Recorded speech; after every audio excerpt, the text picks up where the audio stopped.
नमस्कार किसान भाइयों और बहनों, आप सभी का बहुत स्वागत है कृषि दर्शन के आज के अंक में। किसान भाइयों, बारिश का मौसम चल रहा है और एक तरफ जहां खेतों में हरियाली छाई हुई है तो वहीं दूसरी तरफ जिन फलों का सीज़न है ये बारिश, उनके बागीचे भी गुलजार होने लगे हैं। और इनमें सबसे प्रमुख नाम है अमरूद का। अमरूद के बागीचों में छोटे छोटे फल आने लगे हैं और ऐसे में जो हमारे फल उत्पादक किसान भाई हैं उनके लिए इन दिनों कुछ विशेष कार्य अपने बागीचों में करने हैं। अमरूद के बागीचों की देखभाल से और इस बारे में विस्तार से जानकारी दे रहे हैं डॉक्टर मुकुल कुमार। आप कृषि वैज्ञानिक हैं रायसेन कृषि विज्ञान केंद्र में। तो आइए सुनते हैं क्या जानकारी दे रहे हैं डॉक्टर मुकुल कुमार। आज हम बात करेंगे बरसात के समय में अमरूद के बगीचे की देखभाल। किसान भाई, अभी हम जानते हैं कि मई और जून जो हमारे पिछले 2 महीने बीते हैं, इस बार हमारे बारिश जो हमारी अभी जून के माह में आई है वो मई के माह में भी काफ़ी किसान परेशान रहे हैं कि लगातार अंतराल पे 2 दिन या 3 दिन के अंतराल पर बारिश होती रही है। तो जिसकी वजह से हमारे किसान भाइयों के आगे एक समस्या काफ़ी विकराल रूप में आई है। जैसे कि हमारी जानकारी में आया और हम किसानों के खेत पर जाके हमने देखा तो अमरूद और नींबू, संतरा और मौसम्बी, इन सारी फसलों पर जो मई के महीने में ही फूल प्रारंभ हो गया था, जो कि किसान भाइयों के लिए वो अच्छा नहीं है। आर्थिक रूप से वो एक नुकसानदायक फूलों की कंडीशन आना है। तो इसके लिए किसान भाइयों को जो हमारी मई के महीने में फूल आया था तो उसे हमें अब जुलाई का महीना है, जुलाई के महीने में वो फूल से फल कन्वर्ट हो गया है। तो उसे हमें फलों को ना लेते हुए, फूलों को न लेते हुए हमें केवल एक ही उपाय करना होता है कि जो जाड़ों वाली फसल होती है, जो विंटर सीजन की फसल होती है, जिसे हम अम्बे बहार कहते हैं, उसे हम अगर लेते हैं फलों को तो हमारे किसान भाई काफ़ी अच्छा मुनाफा लेते हैं। तो जो किसान भाई मई के महीने में बारिश होने की वजह से जिसमें फूल आ गया था, तो जिन किसान भाइयों ने किसी कारणवश नेपथलीन एसिटिक एसिड NAA का स्प्रे नहीं कर पाए थे या यूरिया का स्प्रे नहीं कर पाए थे, क्योंकि मैं बताना चाहूँगा किसान भाइयों को कि 10 किलो यूरिया अगर 100 लीटर पानी में घोल बनाकर अमरूद की फसल पर छिड़क देते हैं या नींबू की फसल पर छिड़क देते हैं या संतरे की फसल पर छिड़क देते हैं तो वो उसका सारा फूल ड्रॉप हो जाता है और उसमें पत्तियां भी उसकी ड्रॉप हो जाती हैं। और उसके बाद अगर आप जो एक दवाई आती है मार्केट में NAA नेपथलीन एसिटिक एसिड, उसका 1000 ppm का सॉल्यूशन अगर आप पौधों पर स्प्रे करते हैं तो उससे भी किसान भाई फूलों को झाड़ सकते हैं। अगर किसान भाइयों ने मई के महीने में या जून के महीने में इस तरीके से फूल को नहीं झाड़ा है यूरिया के स्प्रे से या नेपथलीन एसिटिक एसिड के स्प्रे से, तो अब किसान भाइयों जिसके यहाँ वो फूल फल में कन्वर्ट हो गए हैं उसे मैनुअली झाड़ सकते हैं या 12 किलो यूरिया को 100 लीटर पानी में घोल बनाकर उसका एक छिड़काव कर सकते हैं। तो उससे वो फल काले पड़ के झड़ जाएंगे, गिर जाएंगे। क्योंकि किसान भाइयों को मैं बताना चाहूँगा कि अगर यूरिया के स्प्रे से 4 घंटे के बाद अगर बारिश पड़ जाती है तो वो यूरिया सारा निष्क्रिय हो जाता है। इसीलिए किसान भाइयों को अभी उनके खेत पर अगर अमरूद के फल लगे हुए हैं तो उन्हें वो मैनुअली हाथ से तोड़ सकते हैं और उसके 1-1.5 महीने बाद उस पर फूल आना प्रारंभ हो जाएगा और वो जो आपका अक्टूबर और 15 अक्टूबर के बाद उसके फल पकने योग्य हो जाएंगे और उसे तोड़ के आप बाज़ार भेज सकते हैं। क्योंकि यहाँ पर किसान भाइयों को बरसात में हम अमरूद के फलों में देखभाल की बात कर रहे हैं तो इसमें 2 चीज़ें होती हैं कि आप देख रहे होंगे कि इसमें कुछ पत्ते पीले पड़ने लगते हैं। अगर हमने अमरूद की फसल में सही तरीके से अगर उसमें हम पोषक तत्व प्रबंधन नहीं किया है तो 2 बार हमें पोषक तत्वों को देना है। एक हमें जुलाई के महीने में और दूसरा हमें सितंबर के महीने में 2 बार पोषक तत्वों को देना है। पोषक तत्वों में नाइट्रोजन, फास्फोरस और पोटास तीनों की मात्रा को रखना है। अगर आपका 5 साल से ज़्यादा का पौधा है तो उसमें 1 किलो यूरिया, 600 ग्राम उसमें DAP और 400 ग्राम पोटास, ये मात्रा रखते हुए आपको उसकी अमरूद की जहाँ पर कैनोपी बनती है, जहाँ पर एक छतरी नुमा आकार बनता है, उसके चारों तरफ एक नाली बना लेनी है। लगभग 20 से 25 सेंटीमीटर गहरी नाली और 10 से 15 सेंटीमीटर चौड़ी नाली। उस नाली में लगभग आपको जो 1 किलो यूरिया और 700 से 800 ग्राम DAP और 300 से 400 ग्राम पोटास। और यहाँ पर किसान भाइयों को ये समझना आवश्यक है कि जिन किसान भाइयों को नया बगीचा लगाना है या पुराना बगीचा है और उसमें खाद प्रबंधन कर रहे हैं, पोषक तत्व प्रबंधन कर रहे हैं, तो उसमें 20 से 25 किलो गोबर की खाद देना आवश्यक है। तो जो आपने नाली बनाई है उसकी छतरी नुमा आकार की, जहाँ पर उसका आकार बना है लगभग पौधे की मेन तने से 3 फीट दूरी पर, उसमें एक नाली, चारों तरफ नाली बनानी है, उसमें सारी खाद को भरना है और खाद को भरने के बाद उसमें थोड़ा पानी देकर नाली को बंद कर देना है। अगर किसान भाइयों ने ऐसा नहीं किया और उसकी थाला बनाकर उस पूरी खाद को थाले में डाल दिया, तो बारिश जैसे ही अगर बारिश आ जाती है और तेज़ बारिश आने की वजह से जब पानी भर जाता है तो वो खाद की मात्रा उसमें बाहर निकल जाती है और किसान भाइयों को वो नुकसान होता है कि उसमें 40 से 50% खाद पौधा अपने अंदर नहीं लेता और वो पानी के बहाव के साथ बाहर निकल जाता है। इसीलिए किसान भाइयों को नाली बनाकर उसमें पोषक तत्व प्रबंधन करना है। कुछ स्प्रे की बात करते हैं बरसात के समय में, क्योंकि सफ़ेद मक्खी का काफ़ी अटैक रहता है। जिन किसान भाइयों को बरसात की फसल लेनी है या जाड़ों की फसल में भी अगर आपको लेना है तो उसमें सफ़ेद मक्खी या फल मक्खी दोनों को नियंत्रण करना आवश्यक है। फल मक्खी के लिए एक फल मक्खी ट्रैप आता है, फल मक्खी प्रपंच आता है। अगर आपने 1 एकड़ में 8 से 10 फल मक्खी प्रपंच 5 से 6 फीट की ऊंचाई पर पौधे पर वो जगह जगह टांग दें, तो जितने भी फल मक्खी होते हैं उसके नर कीट होते हैं उस प्रपंच पे आके फंस जाते हैं और वो उसमें वहीं उस प्रपंच में मर जाते हैं। और चूँकि एक बहुत साधारण तकनीक है किसानों के लिए, अगर कोई किसान भाई इस फल मक्खी प्रपंच को लेने में असमर्थ है या वो बाज़ार में उपलब्ध न हो, तो चीनी का घोल बनाए, 10 लीटर पानी में 250 ग्राम या आधा किलो चीनी घोलकर उसे घोल बना लें और उसमें एक कीटनाशक इमिडाक्लोप्रिड मिला लें। प्लास्टिक का जो डिस्पोजल रहता है उसमें घोलकर जगह जगह उसमें बगीचे के अंदर रख दें, तो जो फल मक्खी होती है उस मीठे शरबत की तरफ आकर्षित होती है और जैसे ही उस शरबत को पीती है फल मक्खी वहीं पी के उसे मर जाती है। तो फल मक्खी की वजह से जो अमरूद में बहुत छोटी छोटी इल्लियाँ आती हैं जो कि बरसात में एक विकराल रूप लेती है और किसानों को उसमें एक बहुत अधिक हानि होती है। तो उस हानि से बचने के लिए किसान भाई फल मक्खी को कंट्रोल फल मक्खी प्रपंच से या चीनी का घोल बनाकर जगह जगह वो रख के उससे नियंत्रण कर सकते हैं। साथ ही साथ उसमें एक कीटनाशक का स्प्रे भी करते हैं। इमिडाक्लोप्रिड 17.8% या फिप्रोनिल 80% WG, इन दोनों में से कोई सी भी दवाई आपको बाज़ार से लेकर, अगर आपने फिप्रोनिल 80% WG ली है तो 15 लीटर 16 लीटर का जो पंप आता है उसमें मात्र 2 ग्राम घुलती है, उसे घोलकर छिड़काव आप अमरूद के बगीचे पर कर दें। यहाँ ध्यान देने वाली आवश्यकता है कि 3 से 4 घंटे स्प्रे करने के बाद बारिश नहीं आनी चाहिए। अगर जिस दिन मौसम खुला हो या 4 से 5 घंटे मौसम खुला हो उसी दिन आपको स्प्रे करना है। अगर आपको ये लग रहा है कि 2 से 3 घंटे में बारिश आ जाएगी तब आपको किसी कीटनाशक या किसी फफूंदनाशक का स्प्रे नहीं करना है।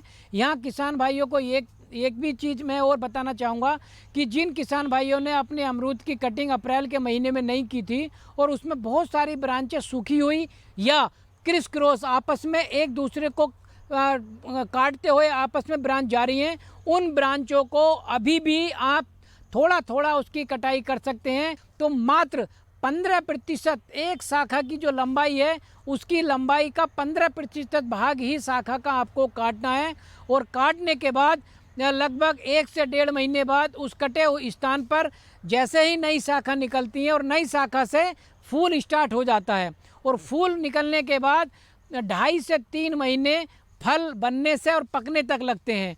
तो अगर आपने अमरूद की हल्की हल्की कटाई करी है और उसमें कटाई करने के बाद अगस्त में 15 अगस्त के आसपास उसमें फूल आता है तो वो आपका 15 अक्टूबर 15 नवंबर के आसपास बाहर आ जाएगी, फल आ जाएंगे और उसमें किसान भाइयों को काफ़ी अधिक लाभ मिलेगा। अरे सुन तो। मुझे क्या सुनाना चाहते हो? जो सुनाओ मेरी सौतन को। किसको? अरे वही तुम्हारा मोबाइल फोन जिससे सुबह शाम दिन रात चिपके रहते थे और कहते थे किसान कॉल सेंटर से बातें हो रही हैं। अच्छा ये बात है। हाँ क्यों, क्या हुआ? अब बात नहीं होती क्या? अब तो झट से बात हो जाती है। संबंधी समस्याओं का अपनी भाषा में तुरंत हल पाने के लिए पूरे भारत में किसी भी फोन से हेल्पलाइन नंबर पर संपर्क करें। किसानों का दोस्त किसान कॉल सेंटर।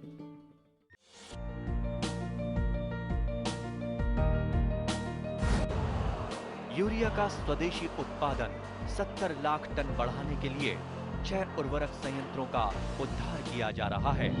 FCIL के गोरखपुर, सिंदरी, तलचर और रामागुंडम संयंत्र, HFCL की बरौनी इकाई और BVFCL की नामरू फोर्थ। सोने पर सुहागा ये है कि देश में अब बनेगा सिर्फ नीम लेपित यूरिया, क्योंकि इससे होगा किसानों का फायदा ही फायदा।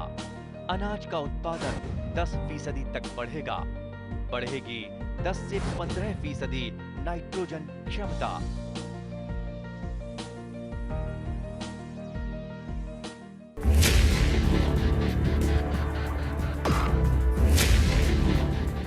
भोजन, जल और शुद्ध वातावरण हमारे जीवन का मुख्य आधार है और कृषि इसका मूल स्तंभ।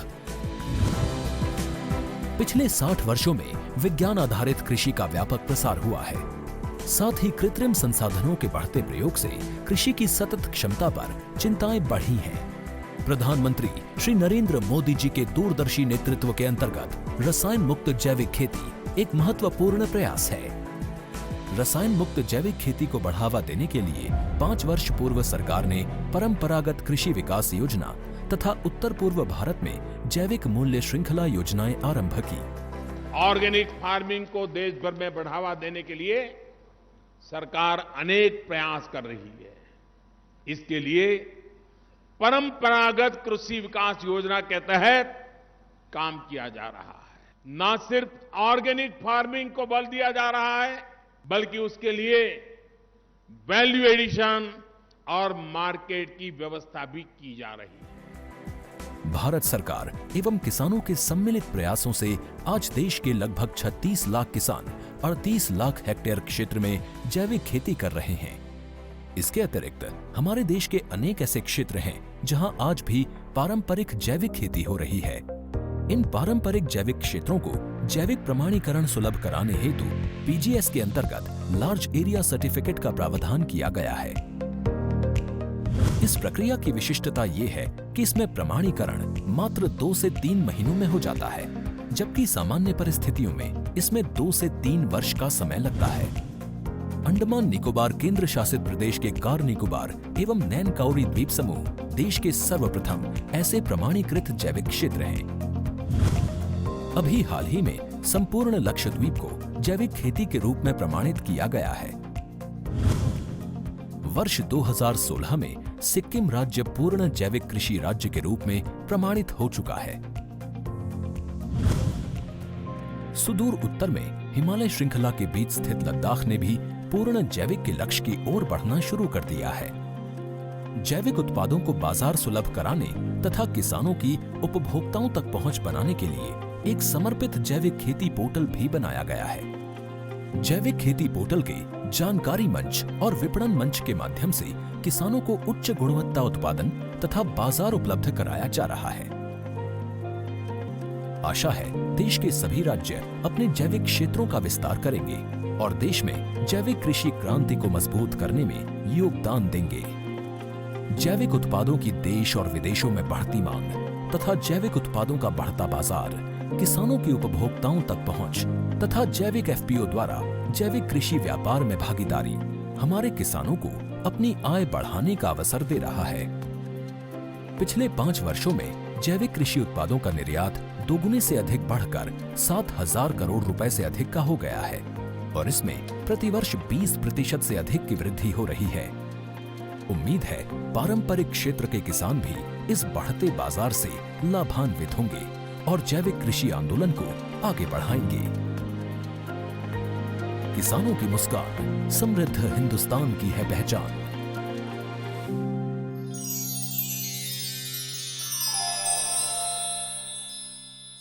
यहाँ पर बरसात के समय में एक चीज़ और ध्यान देने की आवश्यकता है कि बहुत सारे पूरे मध्य प्रदेश में एक बहुत विकराल रूप की समस्या है बगीचों में कि खरपतवार समस्या बहुत बड़ी है कि खरपतवार बरसात में बहुत ज़्यादा हो जाते हैं। उन खरपतवार को नियंत्रण करने के लिए एक दो उपाय हम इस पर थोड़ा सा फोकस करेंगे कि कर सकते हैं और उसका कंट्रोल कर सकते हैं। वो उपाय क्या है कि अगर आप किसी खरपतवार नाशी दवाई का स्प्रे करते हैं तो पहली बात उस पौधे को, आम का पौधा हो, अमरूद का पौधा हो या संतरे का पौधा हो, उस पौधे के मेन तने को कंट्रोल करना है, कवर करना है। लगभग उसके आसपास यानी कि 20 से 25 सेंटीमीटर की दूरी पर वो खरपतवार नाशी दवाई नहीं आनी चाहिए। और जब आपने स्प्रे किया है, स्प्रे करने के 4 से 5 घंटे बाद तक बारिश का अनुमान नहीं होना चाहिए। अगर आपने खरपतवार नाशी का स्प्रे किया है और आधे घंटे या 1 घंटे बाद बारिश आ जाती है और वो खरपतवार नाशी अगर उस पौधे की जड़ पर नीचे ज़्यादा मात्रा में चला जाता है तो पौधे पर, उसके फलों की गुणवत्ता पर, उसके फूल की गुणवत्ता पर, दोनों पर प्रभाव छोड़ता है। कभी कभी ज़्यादा खरपतवार नाशी जब पौधे की जड़ों पे जाता है तो उसमें फूल झड़ने की समस्या आती है, फल झड़ने की समस्या आती है, फल में फटने की समस्या आती है। तो खरपतवार नियंत्रण करने के लिए अगर आप उसमें पावर टिलर हो तो पावर टिलर चला सकते हैं, छोटा ट्रैक्टर है छोटा ट्रैक्टर चला सकते हैं। खरपतवार नाशी दवाई है तो उसमें आपको खुले हुए मौसम पे खरपतवार नाशी का इस्तेमाल करना है। उसमें ग्लाइफोसेट दवाई बाज़ार में उपलब्ध रहती है जिसे आप उसका स्प्रे कर सकते हैं, लेकिन उस पर आपके पौधे के तने के आसपास उसको दवाई को आपको कंट्रोल करना है। तीसरा, यहाँ किसान भाइयों के बहुत महत्वपूर्ण बात है कि जिस किसान भाई को अपने बगीचे में फलों की फल मक्खी के कंट्रोल करने के लिए अगर प्रपंच के माध्यम से वो नहीं कर पा रहे हैं तो एक दवाई आती है जिसे एसिटामेप्रिड अगर इमिडाक्लोपिड भी नहीं मिल पा रही तो एसिटामेप्रिड के घोल बनाकर 1 ml प्रति लीटर दवाई का घोल बनाकर उस पर सुबह 8 बजे के आसपास स्प्रे कर सकते हैं, जिससे सुबह के समय में फल मक्खी काफ़ी एक्टिव रहती है। तो किसान भाई बरसात के समय में नंबर 1 बात उसके पोषक तत्व प्रबंधन पर ध्यान देना है, नंबर 2 उसके खरपतवार नाशी या खरपतवार पर ध्यान देना है, नंबर 3 उसकी फल मक्खी कंट्रोल पर ध्यान देना है। 3 चीज़ों को अगर आप किसान भाइयों ने बहुत आसानी से कंट्रोल कर लिया और बहुत आसानी से उसका मैनेजमेंट कर लिया तो जाड़ों वाली फसल जो अमरूद की आने वाली है वो बहुत बम्पर आती है और किसानों को बहुत अधिक आर्थिक आमदनी मिलती है, जिससे किसान हमारा सक्षम बनने के लिए अग्रसर रहेगा। धन्यवाद। और चलिए किसान भाइयों, अब आप देखिए खबरें खेती की। नमस्कार किसान भाइयों, खबरें खेती में आपका स्वागत है। आइए देखते हैं आज क्या खास है कृषि समाचारों में। कृषि खाद्य सुरक्षा में वैज्ञानिकों की बड़ी जिम्मेदारी। मध्य प्रदेश में खरीफ बोनी 125 लाख हेक्टेयर में 2600 करोड़ की दुधी सिंचाई परियोजना का भूमि पूजन। इल्ली से बचाएं सोयाबीन और उद्यानिकी में अपनाएं वैज्ञानिक तरीका। और अब खबरें विस्तार से। भारतीय कृषि अनुसंधान परिषद ICAR के 95वें स्थापना दिवस का समापन केंद्रीय कृषि मंत्री श्री नरेंद्र सिंह तोमर के मुख्य आतिथ्य में हुआ। श्री तोमर ने कहा कि कृषि व खाद्य सुरक्षा के संबंध में वर्तमान व भविष्य की चुनौतियों के समाधान में ICAR के वैज्ञानिकों की महती जिम्मेदारी है। इनमें वे सफल भी हैं। साथ ही वैज्ञानिकों का अनुसंधान आमजन के ध्यान में भी आए, वे और प्रशंसा के पात्र बने। इस दृष्टि से स्थापना दिवस को प्रौद्योगिकी दिवस के रूप में मनाने की सार्थकता है। ICAR के महानिदेशक डॉक्टर हिमांशु पाठक ने बताया कि आयोजन के दौरान कृषि नवाचारों को बढ़ावा देने व व्यवसायीकरण हेतु वैज्ञानिक उद्योग इंटरफेस बैठकें भी साइड इवेंट में आयोजित की गई हैं। डॉक्टर पाठक ने बताया कि ICAR कई प्रौद्योगिकियों के निर्माण में सफल रहा है, जिन्हें बड़े पैमाने पर अपनाने और व्यवसायीकरण के लिए प्रसारित करने की आवश्यकता है। लाभार्थियों तक ऐसी बहुमूल्य जानकारी पहुंचाने में मीडिया महत्वपूर्ण भूमिका निभाता है। उन्होंने बताया कि स्थापना दिवस को प्रौद्योगिकी दिवस के साथ मनाने का प्रयास किया गया है, जिसका उद्देश्य किसानों, अन्य हितधारकों के बीच प्रभावशाली नवाचारों के बारे में जागरूकता फैलाना है।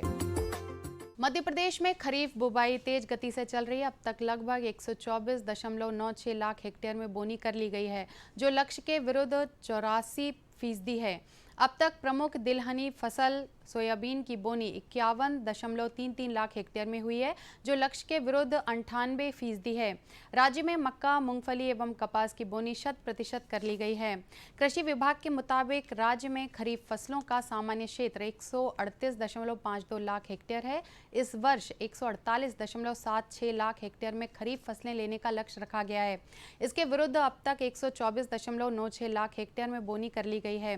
प्रदेश की प्रमुख खरीफ फसल सोयाबीन की बोनी अब तक 51.33 लाख हेक्टेयर में कर ली गई है, जबकि 52.42 लाख हेक्टेयर लक्ष्य रखा गया है। दूसरी प्रमुख फसल धान की बोनी अब तक 20.84 लाख हेक्टेयर में हुई है, जबकि लक्ष्य 34.51 लाख हेक्टेयर रखा गया है। इसी प्रकार अन्य प्रमुख फसलों में अब तक मक्का की बुवाई 15.96 लाख हेक्टेयर में हो गई है, जो लक्ष्य के विरुद्ध 100% है। वहीं तुअर 3.51 लाख हेक्टेयर में, उड़द 12.64 लाख हेक्टेयर, मूंगफली 5 लाख हेक्टेयर एवं कपास 6.26 लाख हेक्टेयर में बोई गई है। कृषि विभाग के मुताबिक राज्य में अब तक कुल अनाज फसलें 57.82 लाख हेक्टेयर लक्ष्य के विरुद्ध 41.38 लाख हेक्टेयर में, तिलहनी फसलें 62.14 लाख हेक्टेयर लक्ष्य के विरुद्ध 59.72 लाख हेक्टेयर में एवं दलहनी फसलें 22.51 लाख हेक्टेयर लक्ष्य के विरुद्ध 17.61 लाख हेक्टेयर में बोई गई हैं। मध्य प्रदेश के मुख्यमंत्री श्री शिवराज सिंह चौहान ने बनखेड़ी नर्मदापुरम में 2,631 करोड़ 74 लाख लागत की दूधी सिंचाई परियोजना का भूमि पूजन किया। इस परियोजना से 1,36,000 एकड़ से अधिक क्षेत्र में सिंचाई होगी। नदी पर 2,631 करोड़ से बांध बनेगा, जिससे इस क्षेत्र के खेतों को पानी मिलेगा और किसानों के घर में खुशहाली आएगी। दूधी नदी पर बांध के साथ डोकरी खेड़ा डैम भी बनाया जाएगा। श्री चौहान ने कहा कि प्रदेश सरकार द्वारा विकास के कार्य निरंतर किए जा रहे हैं। सड़कों का जाल बिछाया गया है। पूर्व में किसानों को साल में एक फसल लेना मुश्किल होता था, अब 2 ही नहीं बल्कि 3 फसल ली जा रही हैं। मूंग की तीसरी फसल की खरीदी भी सरकार द्वारा की जा रही है। किसानों की समृद्धि के लिए हर कदम उठाए जा रहे हैं। मुख्यमंत्री ने बनखेड़ी में कृषि विज्ञान केंद्र, गोविंद नगर में इंडियन ऑयल कॉरपोरेशन के सहयोग से 1 करोड़ की लागत से निर्मित जैव कीट नियंत्रण उत्पादन इकाई भवन का लोकार्पण किया। साथ ही 55 लाख की लागत से कृषि विज्ञान केंद्र गोविंद नगर में एकीकृत बागवानी विकास मिशन योजना में मशरूम, स्पान, खाद्य उत्पादन एवं प्रशिक्षण इकाई का भूमि पूजन भी किया। श्री चौहान ने न्यास के कारीगरों द्वारा लगाई गई बांस एवं माटी की कृषि उत्पाद एवं शिशु वाटिका प्रदर्शनी का भी अवलोकन कर निर्मित वस्तुओं की सराहना की। सोयाबीन की सबसे बड़ी समस्या खरपतवार की होती है। कई बार मौसम की मार से इल्लियों का प्रकोप भी घातक होता है। सोयाबीन फसल के जीवन काल में फसल की बढ़वार के लिए प्रारंभिक 30 से 40 दिनों की अवधि ज़्यादा महत्वपूर्ण होती है। इसके अतिरिक्त प्रजनन के लिए लगने वाली ऊर्जा का संकलन भी पौधे इसी अवधि में करते हैं। इसलिए यह आवश्यक है कि इस अवधि में भूमि में उपलब्ध पोषक तत्व अधिक से अधिक मात्रा में फसल को मिलें। सोयाबीन की फसल में उगने वाले खरपतवारों के नियंत्रण के लिए क्वाजिलोफाप इथाइल 5%, फिनॉक्सीप्रॉप इथाइल अथवा इमाजेथाइपर 1 लीटर प्रति हेक्टेयर मात्रा का छिड़काव करें। ध्यान रखें, रासायनों के छिड़काव के समय मिट्टी में नमी उपलब्ध होना चाहिए। लगातार बादल बारिश का मौसम रहने से सोयाबीन की फसल में कीट प्रकोप की संभावना भी बढ़ जाती है। सोयाबीन की फसल में नीलभृंग, तना मक्खी, गर्डल बीटल एवं हरा सेमीलूपर का प्रकोप हो सकता है। नियंत्रण के लिए मिथोमिल 40% SP 30 ग्राम प्रति स्प्रेयर घोल बनाकर छिड़काव करें। ध्यान रखें, प्रकोप की प्रारंभिक अवस्था में कीट व्याधि नियंत्रण ज़्यादा आसान होता है। उद्यानिकी फसलें लेने वाले किसान भाई फसलों का निरीक्षण करें तथा जिन्होंने सब्जियां लगाई हैं वे खेत में पानी भराव की स्थिति बिल्कुल न बनने दें। इसके लिए जल निकासी की समुचित व्यवस्था करें। साथ ही ज़रूरत के मुताबिक सब्जी फसलों में निंदाई गुड़ाई करें। रस चूसक कीटों जैसे माहो इत्यादि के नियंत्रण के लिए इमिडाक्लोप्रिड कीटनाशक 5 मिलीलीटर प्रति स्प्रेयर एवं फल तथा तना छेदक इल्लियों के नियंत्रण के लिए मिथोमिल 40% SP 30 ग्राम प्रति स्प्रेयर घोल बनाकर छिड़काव करें।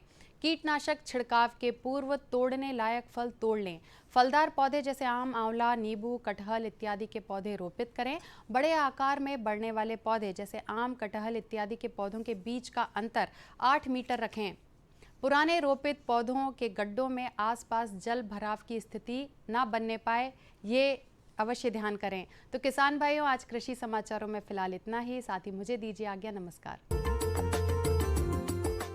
तो किसान भाइयों, आज के कार्यक्रम में हमने आपको बताया कि अमरूद के बागीचों की देखभाल आपको कैसे करनी है। हमें पूरी उम्मीद है कि जो जानकारी हमने आपको दी उससे आप ज़रूर लाभान्वित होंगे और इनका इस्तेमाल आप खेती किसानी में करेंगे। अगले अंक में हम फिर हाजिर होंगे खेती किसानी से जुड़ी ऐसी नई जानकारियों के साथ। तब तक के लिए दीजिए अनुमति। नमस्कार।